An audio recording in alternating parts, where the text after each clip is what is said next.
জুলাই আন্দোলনের প্রথম শহীদ আবু সাইদ হত্যা মামলার আনুষ্ঠানিক বিচার শুরু হলো সাক্ষ্য গ্রহণকাল। আন্তর্জাতিক অপরাধ ট্রাইব্যুনাল ২ এ বিচারপতি নজরুল ইসলাম চৌধুরী নেতৃত্বাধীন ৩ বিচারকের প্যানেলে উপস্থিত হয় এই বক্তব্য ও সাক্ষ্য গ্রহণ। এর আগে গত ৬ আগস্ট এই মামলার ৩০ আসামির বিরুদ্ধে আনুষ্ঠানিক অভিযোগ গঠন করে বিচার শুরুর নির্দেশ দেয় ট্রাইব্যুনাল। তাদের মধ্যে ৬ জন গ্রেপ্তার এবং বাকি ২৬ জন পলাতক রয়েছে। সকালে গ্রেপ্তার আসামিদের ট্রাইব্যুনালে হাজির করা হয়। এদিকে তত্ত্বাবধায়ক সরকার ব্যবস্থা বাতিলের রায় পুনর্বিবেচনা চেয়ে রাজনৈতিক দল ও ৬ ব্যক্তির করা ৪টি আবেদনের ফের শুনানি শুরু হয়েছে। প্রধান বিচারপতি ডক্টর সৈয়দ রেফাত আহমেদের নেতৃত্বাধীন ৭ সদস্যের আপিল বিভাগের পূর্ণাঙ্গ বেঞ্চে চলছে এই শুনানি। মঙ্গলবারও এই বিষয়ে শুনানি হয়।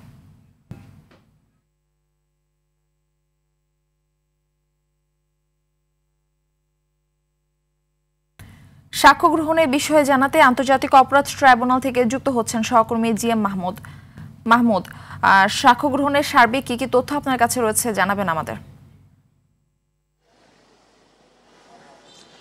মারফি, জুলাই আন্দোলনের প্রথম শহীদ এবং এই আন্দোলনের প্রতীক এই আবু সাইদ হত্যা মামলার আজ আনুষ্ঠানিক বিচার কাজ শুরু হয়েছে সূচনা বক্তব্যের মধ্য দিয়ে, এবং এই বক্তব্য দিয়েছেন চিফ প্রসিকিউটর তাজুল ইসলাম। তিনি এজলাসে উপস্থাপন করেছেন যে আবু সাইদকে সেদিন কিভাবে নৃশংসভাবে হত্যা করা হয় এবং সেদিন কি কি ঘটেছিল এই সব সার্বিক বিষয় তিনি সূচনা বক্তব্যে উপস্থাপন করেন।